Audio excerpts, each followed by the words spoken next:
18e Tour cycliste international du Bénin.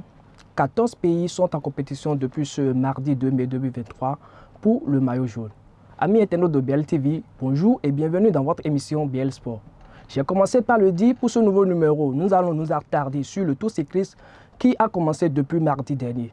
Dans ce studio avec moi, j'ai Diani Possou, un journaliste sportif. Diani, bonjour. Bonjour Nel Kofi Chabel et bonjour à nos fidèles téléspectateurs et téléspectatrices de BL TV et très heureux d'être en votre compagnie dans cette matinée pour parler du sport. Et nos amis de TVC.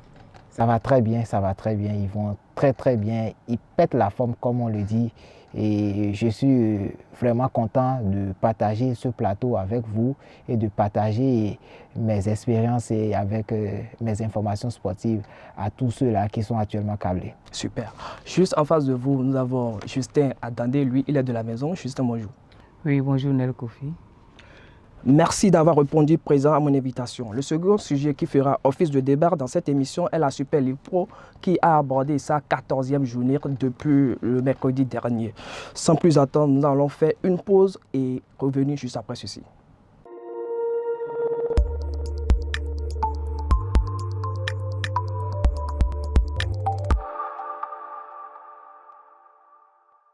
Diani Possou, je commence par vous. Le 18e Tour cycliste international du Bénin bat son plein depuis ce mardi. Nous sommes déjà à la 3e étape de la compétition et jusque-là, pas d'incident majeur en tant que tel. Côté béninois, le seul qui se distingue pour l'instant, c'est Ricardo Sodjede. Déjà pour votre appréciation, comment trouvez-vous l'organisation du côté de la Fédération béninoise du cyclisme? Vous savez, Nel Kofi, que depuis toujours, depuis l'avènement de ce tour cycliste international au Bénin, la fédération n'a jamais lésiné sur les moyens. La fédération a toujours fait les choses comme cela doit se faire, surtout avec l'arrivée à la tête de cette fédération d'un monsieur, d'un grand homme qu'on appelle Romuald Hazoumè, et qui ne cesse d'épater, qui ne cesse de faire un grand travail de ce côté-là. Donc, c'est vraiment un honneur d'avoir ce dignitaire diriger cette instance et de faire parler du Bénin, que ce soit au plan national qu'international. Mais revenons à ce 18e Tour international cycliste du Bénin. Il faut le dire, ça a commencé depuis le mardi dernier. Nous avons assisté à la première étape remportée par Achraf Ekdogmi, un Marocain.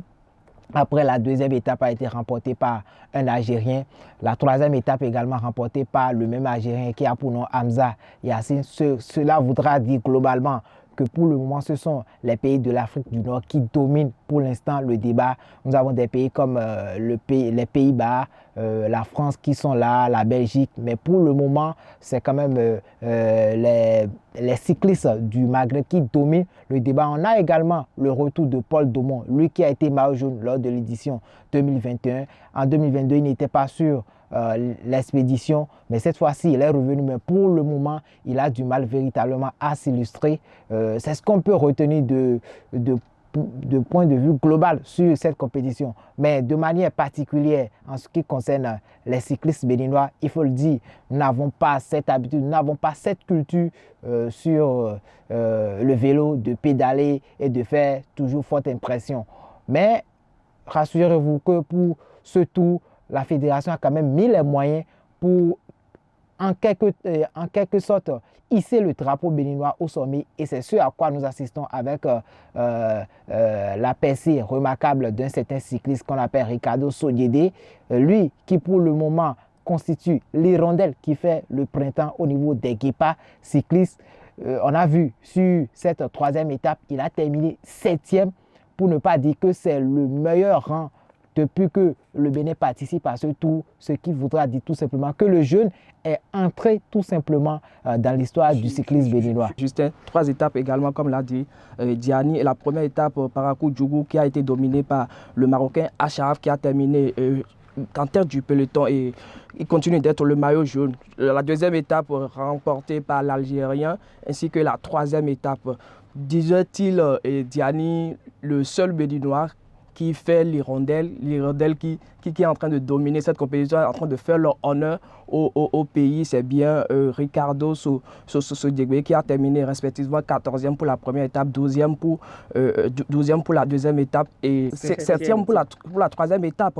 Mais bon, après tout, on voit que pour les 5 premiers du classement, il n'y a pas encore une tête béninoise.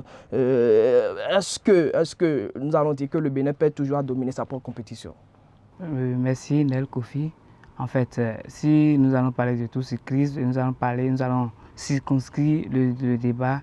Et Ricardo Soudjedé, il fait de son mieux parce que, entre-temps, le Bénin n'occupait pas ses rangs. Grâce aux investissements du gouvernement, le Bénin se hisse au rang majeur parce que nous sommes septième au tour cycliste. Au troisième tour, nous sommes septième, c'est déjà un effort, même si ce n'est pas encore ce que nous voulons, c'est déjà un effort. Et je tiens à féliciter le jeune béninois Ricardo qui fait tout possible pour faire du Bénin une grande nation en cyclisme. Et justement, je crois qu'en tête du classement général, il y a le Marocain qui est toujours maillot jaune. Est-ce qu'avec l'enjeu qu'il y a autour de cette compétition, vous pensez qu'il peut perdre son maillot jaune en chemin? Bon, vous savez, c'est le sport. En sport, tout est possible. Certes, il a commencé avec le maillot jaune. On a vu que c'est seulement sur la première étape qu'il s'est imposé. Après, même si sur les 2 autres étapes, il a perdu, mais il n'a pas perdu avec un écart aussi considérable. C'est pour cela qu'il garde toujours le maillot jaune. Donc, ça peut toujours changer. On a le Camerounais Clovis Abosolo qui est en embuscade, ce qui voudra dire que si le Marocain ne sait pas faire, bon, il peut être doublé sur la dernière ligne droite et pourquoi ne pas se faire harakiri, et le Marocain, le Camerounais va sûrement prendre le maillot jaune sur ses épaules.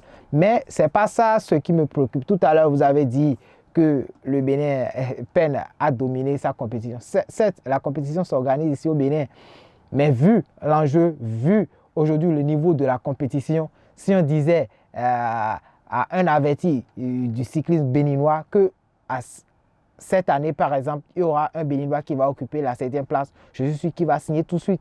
Donc, voir déjà un Béninois occupé ce rang, je pense que le Bénin peut se défier et de bomber en quelque sorte la poitrine pour dire voilà, on a quand même fait quelque chose d'extraordinaire, même si ce n'est pas encore un résultat que voilà, c'est pas un résultat tout fait tout plat, mais on peut toutefois s'en contenter puisque on ne s'y attendait pas. Donc forcément que l'avenir du cyclisme béninois a quand même de beaux jours devant lui. Donc on va compter sûrement sur cette valeur, sur cette étoile montante du cyclisme béninois. On a les autres, Rémi Sohou ou encore un certain Lokossou qui sont là. Donc l'un mis dans l'autre, on va voir sur le reste des étapes pour voir ce que les guépards cyclistes seront capables de nous produire. Comme je l'ai dit, on peut déjà se satisfaire de ce qu'a fait Ricardo Soudjedé, mais on dit, il y a un adage qui dit souvent, l'appétit vient en mangeant. Si lors de la première étape, il a occupé la 14e place, après 12e, aujourd'hui il est 7e, ce qui voudra dire que pourquoi ne pas aller viser encore plus loin. L'appétit vient en mangeant, comme vous l'avez dit, Diani, on espère, hein, on veut vraiment voir peut-être le Bénin être dans le top 3 avant la fin de cette compétition. La 3e étape a attiré sa révérence, la 4e étape est le tour prochain qui va se disputer. Donc tous les regards sont désormais tournés vers cette étape pour voir peut-être un Béninois terminer dans les 3 premiers.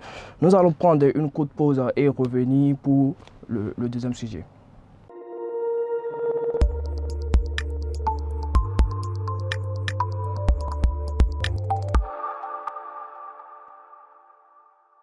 Voilà, nous sommes de retour. On parle cette fois-ci de la 14e journée de la Super League Pro qui s'est disputée ce mercredi. Diani, enfin l'Autopopo renoue avec la victoire. Hein. Le club de la Loterie nationale s'est imposé 1-0 face au défunt Aïma FC. Dans le même temps, le leader Cotonou a tenu son rang face au Cavalier de Niki. Victoire 1-0 également. Que dit de cette, je dirais, renou de l'Autopopo avec la victoire après sa débâcle face au leader Coton?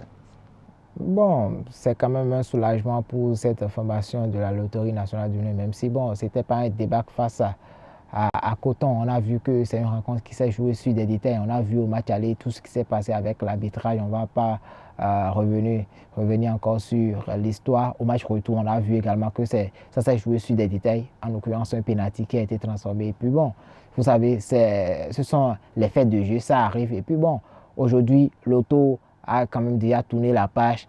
Hier, ils étaient face lors de la 14e journée, l'équipe était face à l'équipe d'Aïma, une équipe qui est dauphine au classement.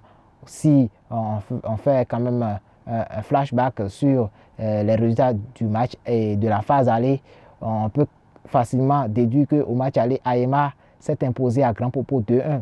Et si aujourd'hui l'équipe de la Loterie nationale est partie à Misri et à Pobet pour damer le pion à l'équipe d'Aïma, ce qui voudra dire que l'Auto a sûrement appris de ses erreurs parce qu'en tant que leader, essuyer 3 défaites de rang et être rétrogradé dans le classement jusqu'à redescendre à la place de 3e, il faut dire qu'il y a des choses qui n'ont pas marché et forcément Mathias Deguenon, Abler ou Zéro, ils ont compris qu'il y a des choses qui n'ont pas marché. Ils ont essayé de corriger, surtout lors de la 13e journée face à Coton où ils étaient privés de 3 cadres, en l'occurrence Rodrigue Fassino, Gaston Humbedi, Nourodine Gakou et aussi le capitaine Patrick Sejame qui a commencé la rencontre face à Coton sur le banc. Mais face à Aïma, on a compris que ce sont des cadres. Ils ont commencé tôt le match avec l'équipe de l'Autopopo et au final, ils ont eu gain de cause. Revenons à Coton, on a vu que ça a tergiversé un peu face à l'équipe de Cavalier. NTT, ce coup de tête de Nabi Yarou à la dernière minute, Coton allait sortir avec un match nul et ça va resserrer un peu plus le classement, le haut du classement. Aujourd'hui, le Loto est revenu à 1 point du dauphin Aïma, mais compte toujours 5 points de retard sur Coton qui est solide leader. L'Auto n'est pas la seule équipe à avoir eu du reprenant durant cette journée. Il y a également les Buffs du Borgo qui sont aux abois depuis le début de cette compétition. Buff qui est en train de se retrouver en chaîne avec de bons résultats. Justin Buff s'impose 2-1 face aux Requins de l'Atlantique. Est-ce une surprise pour vous? Bon, ce n'est pas une surprise parce qu'en football, on doit s'attendre à tout. Et on connaît déjà le parcours des Buffs. Les Buffs aussi ne sont pas une petite équipe, en matière de championnat, même si cette année ça n'a pas marché, les Buffs devraient revoir leur système de jeu. Et également, il y a d'autres rencontres qui ont été disputées, notamment le match entre les Dragons de l'OME et Dadjes, 2 équipes, l'autre qui ne gagne jamais, l'autre qui ne gagne jamais à l'extérieur, mais finalement ce sont les garçons du président de Oswald Omeki qui ont quand même tabé les pions au Dragon qui est toujours aux abois, qui est toujours l'antenne rouge de cette compétition. Dragon Dadjes, score final 1-0 pour les Dadjes. Oui, c'est toujours Dragon, l'éternel Dragon sans victoire, les Dragons qui peinent à clasher du feu. Rappelons que c'est la meilleure équipe de notre championnat national. Si on doit refaire l'histoire, c'est 12 titres de championnat national. Aujourd'hui, les Dragons peinent véritablement à prendre lors de cette Super Ligue Pro. On a vu que face à une équipe comme Dadjes, ça pouvait se jouer quand même parce que Dadjes aussi n'est pas en grande forme. On sait tous les difficultés que rencontre cette formation de Dadjes aussi avec les salaires impayés aux joueurs. On espère véritablement que les subventions qui viennent d'être allouées aux différentes associations sportives et clubs vont permettre à cette équipe de retrouver un nouveau souffle pour aborder sereinement cette phase retour. Peut-être que c'est le signal qui vient d'être lancé comme ça face au Dragon de l'OME. On espère véritablement que l'équipe de Vincent Roturo va quand même essayer de colmater les brèches sur cette phase retour. Pourquoi ne pas terminer, à défaut de ne pas aller en compétition africaine, terminer dans le top 5? Ça fera vraiment un bon moqueur à ces dirigeants-là qui pensent que cette équipe peut faire quelque chose. Maintenant, il va falloir certainement revoir l'organisation parce que tout ne se limite pas forcément à avoir un bon staff et pourquoi pas de bons joueurs. Le reste maintenant, c'est de comment chercher à trouver la chimie nécessaire, comment mettre les joueurs dans de bonnes conditions. Mettre les joueurs dans de bonnes conditions, c'est d'abord payer les primes de victoire, payer les salaires à temps pour que les joueurs, une fois sur le terrain, jouent libérés. Il ne faudrait pas qu'on pense à ce qu'on va manger après le match. Il ne faudrait pas qu'on vienne sur le terrain le ventre vide. Donc, c'est ça, c'est l'essentiel pour cette formation. Pour Dadje, je dis oui, bien sûr, pour Dadje, pourquoi pas faire quelque chose dans ce championnat. Bien à vous, Diani. Les autres rencontres qui ont été disputées au cours de cette 14e journée, retenez que AS Takounais a fait match nul avec l'AS Cotonou. On l'avait dit, Yaema a été battu par Loto Popo. Bani Ganser continue toujours de faire son petit bonhomme de chemin dans cette compétition. Victoire de Bani Ganser, 2-0 face à la Jacques. Damissa également a damé les pions à Aspac, 1-0. Dragon d'Adjer, 0 but. À 1 pour le club de Tadja, si je me permets de le dire. D'Aplaoui, bon, si je me permets de le dire. Dynamo d'Abomey également a fait match nul, 0 but partout avec Asvo et Requin Buff. Victoire à l'arrivée de Bufford, 2-1. Toujours au classement. Coton est leader avec 32 points et suivi d'Aema toujours le Dauphin 28 points et plus certain. L'Autopopo 27 points est à la 3e position dans ce classement. Dynamo d'Abomey 22 points est 4e suivi de Damissa qui est 5e avec 19 points. En bas du tableau, il y a Dragon qui est toujours l'antenne rouge, éternelle lanterne rouge de cette compétition avec 7 points devant, derrière AS Cotonou 13e et 15e avec 13 points et 14e Aspac avec 13 points également. Buff est maintenant 13e de cette compétition, de cette Super Ligue Pro qui est en train de tirer sa révérence. Nous sommes déjà à la 14e, donc presque quelques matchs pour que nous puissions connaître le nouveau champion du Bénin. En attendant que ça n'arrive, prenez le rendez-vous pour ce week-end pour la 15e journée qui va être encore amplement discutée. Nous tirons vers la fin de cette émission. Diani Posso, votre mot de fin. Oui, merci à tous nos amis fidèles téléspectateurs et internautes qui nous suivent au quotidien. Je pense qu'on fera de mieux de les satisfaire comme on a l'habitude de le faire par ici et on promet que les prochains numéros seront encore en feu. Je crois que vous êtes resté avec nous durant tout le long de cette émission. Quel est votre mot de fin?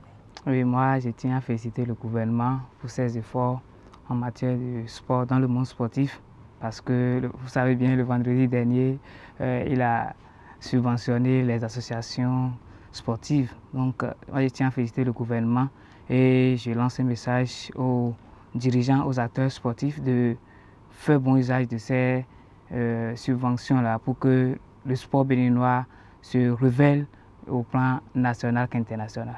On espère que votre message tombera dans les oreilles du ministre Oswald Omeki. Chers amis internautes, nous sommes arrivés à la fin de cette émission. Merci pour votre aimable attention et prenez le prochain rendez-vous avec nous. Je suis Nel Chabel Kofi. Merci.